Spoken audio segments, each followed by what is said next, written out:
And welcome to the beautiful world that is bowl season. It's a high-powered matchup in Frisco, Texas. 25th ranked Memphis. They will be caffeinated. They've authored back-to-back 10-win seasons for the first time in program history. Now they try to pick off a power conference opponent. They face West Virginia. Huge expectations this year, just 6-6. But the Rich Rod era is looming. So no surprises, he calls the plays for the first time in 2 years as OC. He wants to lean on the ground, and that's how they start with C.J. Donaldson. And the ball came out. Memphis thinks it's got it. Waiting on a signal as they unpack the pile, and West Virginia did fall on it. All AAC putting helmet on football and then being able to get both guys around. Sometimes if it's not one get there, it's the second guy. Henigan, nowhere to go. Got it to Anderson, and Lathan drags him down for a loss. Two running backs besides Seth Henigan. And it's on the ground to Mario Anderson, cutting back, running violently for a first down, and that's what you expect. It's all the way to the backside. Watch how he starts to the left, and once he puts that left foot in the ground, watch the cut up. It's downhill, and he gets all the way to the backside. Big Sky's miss. With a collarbone injury. 3rd down and 4. Henigan keeps, and why not? Takes it himself. With a hesitation, he goes out of bounds at the 5. For the Tigers. Henigan, shovel pass. Anderson lowers the shoulder, and he's in for a touchdown. It's a great play design. I don't watch the linebacker, Ben Cutter. He's going to have an opportunity one-on-one. Remember we talked about the violent runs of Mario Anderson Jr.? Well, number 15 and number 2 right there. Haven't connected on anything in the passing game past 10 or 12 yards. 7 plays for 15 yards. This is a screen to Rodney Gallagher, and that's a big chunk. Green operates on 2nd down. Handoff, Donaldson. Ball came out again! Memphis thinks it fell on it, and they did. Greg Rubin punched it out, and Memphis got another takeaway. By himself, he just comes, and it's one-on-one. It's C.J. Donaldson and Rubin. And Rubin gets helmet on football, and that ball is out, and it's recovered by Memphis. This is what they preach. This is what their defense has talked about. It's getting the hand, the helmet. The coaches were telling us in that finale on Thanksgiving. Screen to the outside to Rock Taylor, and nothing doing. Might be possible. You know, good question. I really, you get so tied up in the jobs that you're at, you kind of try to stay where your feet are at. But there were a couple times over the last several years that you're like, geez, that's my alma mater. I'd love to come back. Facility in 17 years, and you should see it's phenomenal. I mean, our facility stands up with anybody in the country, and we're committed, all right, to winning a national championship at West Virginia. Green pulls it, throwing for Taylor, up the ladder, batted around, and incomplete. Well, we heard what Rich Rod would have done. He would have pushed it. He would have at least run it, but instead a pull from Garrett Green throws it downfield, and a nice play by Cortland Marsh. Yeah, Marsh just goes up and high points the football. Think about it, Cole Taylor's 6'7". So Memphis gets the football back. First 5 minutes of the second, they're up 10-0, and they give it to Greg DeWosier. Hits the seam.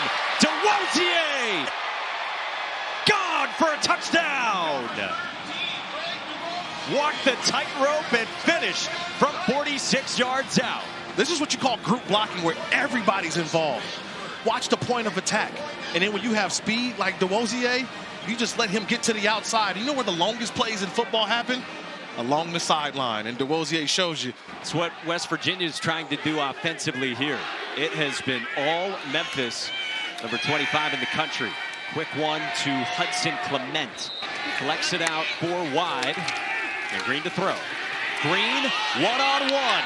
Deep shot for the end zone toward Clement, who hangs on for a touchdown. What an unbelievable catch by Hudson Clement. He just outstretches, get those hands out, brings the ball in. looks like a catch to me. He's got full possession of that football in his arms. That is a touchdown. Does Jeff Kuntz heat it up? He does. Henigan stands in for Taylor along the sideline. Rock Taylor makes the adjustment. Seth Henigan can be that guy. Little pitch, Demir Blankumsey outraces Jaheim Joseph, but gets shoved out of bounds by KK Tarnu for no gain, and it's third down. Ryan Silverfield said he's never thought about kicking as much in his life as he has this year. And Vandenberg's kick is good.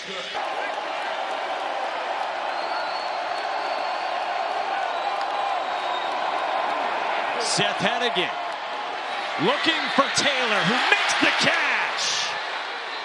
There is a flag down, 2 of them.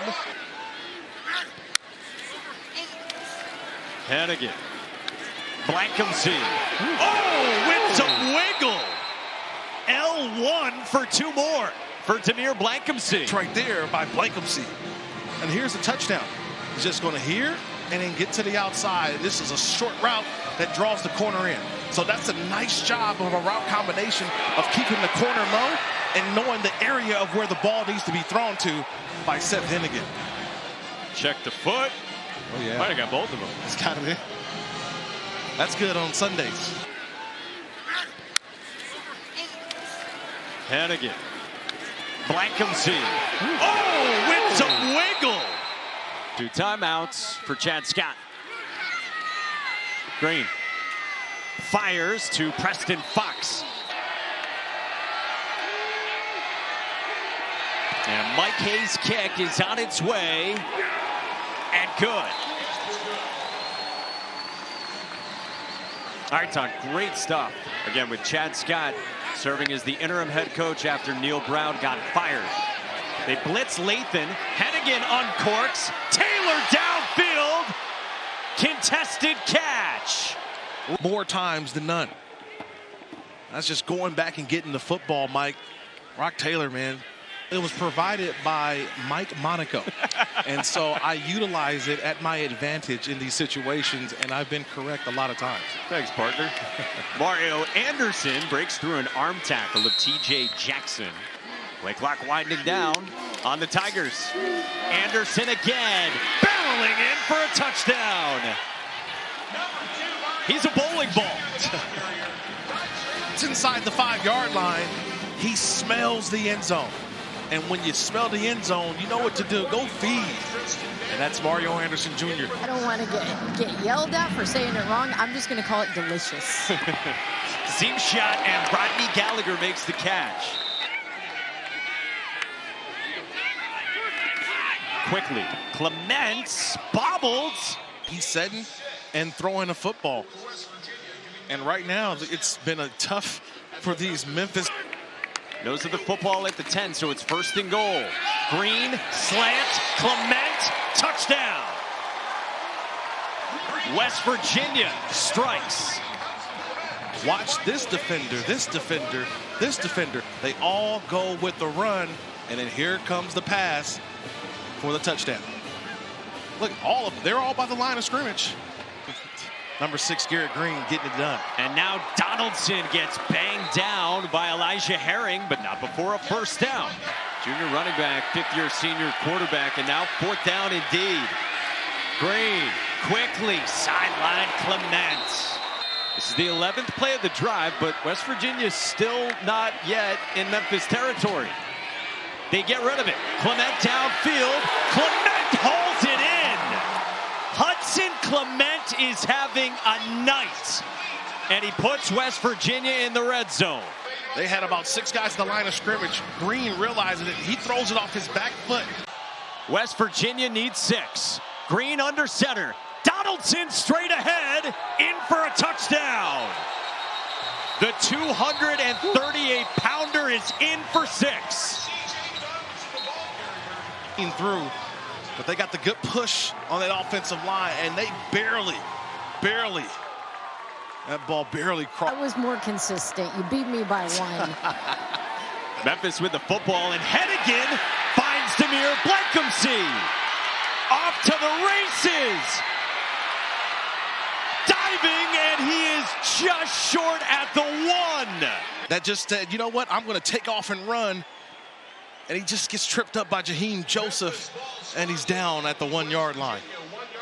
Right now, staring down, 1st and goal from the 1. Brandon Thomas in for a touchdown. The short yardage specialist, Brandon Thomas, pays off the big gainer from Demir Blankumsey. He had a penalty on the kickoff, and then 2 plays later, they're right back in the end zone. Brandon Thomas, you mentioned already.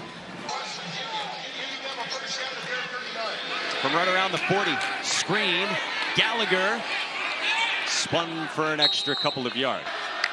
Donaldson motions, 3-man rush. Green for Gallagher. Hangs on into the red zone. Jalen Anderson. Donaldson again. Reaching. Stretching. Touchdown. Running on empty into the end zone nonetheless. C.J. Donaldson. You think this game means something to these players? That's just physical. Want to. He could have been denied twice. 3 yards per carry tonight. Henigan takes off himself, and Seth Henigan's got a 1st down. Yeah, it was a late blitz on the left side. It was Trey Lathan. He comes through, and Seth Henigan sees that blitz. He goes out the back door. Anderson, the running back. Anderson gets it. Met in the hole. Anderson swung forward, and he's short by 3 yards. West Virginia gets it and needs a touchdown. From its own 32, Garrett Green to Hudson Clement. 41 seconds left. Green steps up, takes off. Green slides short of the sticks. It's where he started the slide. He's short, so the clock keeps rolling. Get the snap back. 21 seconds. Seam picked off! Elijah Herring. Ball comes out. Ball is bouncing at the 35. And who fell on it? Utter chaos. The signal points to West Virginia. He got underneath the receiver, but he didn't get down. It's supposed to get down. Preston Fox, Johnny on the spot. He gets through and punches that ball out. That's great hustle by number 29. Preston Fox getting in, knocking the ball out, giving West Virginia one more opportunity. And now it's very close. I mean, you see the slide from Herring, and then Fox coming in for that punch. And then Johnny Williams reached out with his left arm and was able to corral it. College career. This is an interesting decision, Mike, by this replay booth. Are they going to allow him to say that he's giving himself up, which ultimately puts him down? Elijah Herring, will he be ruled down as he's giving himself up? Our pets' heads are falling off. After video review, the Memphis player that intercepted the ball was sliding, therefore he was down. It's 1st down Memphis at the 21-yard line. Wow, so he is granted the same Yep. rights. Same rights. Ryan Silverfield with back-to-back 10-plus win seasons, and they knock off West Virginia here at the Scooters Coffee Frisco Bowl. Welcome to Bowl Week, partner. Welcome to Bowl Week, partner. Look at this. This, my friends, is the good stuff. Chad Scott on the other side is the interim head coach. They come up just short. Oh, yeah, there's the iced coffee. The iced coffee bath. 5 gallons of iced coffee dumped on Ryan Silverfield, who is wet.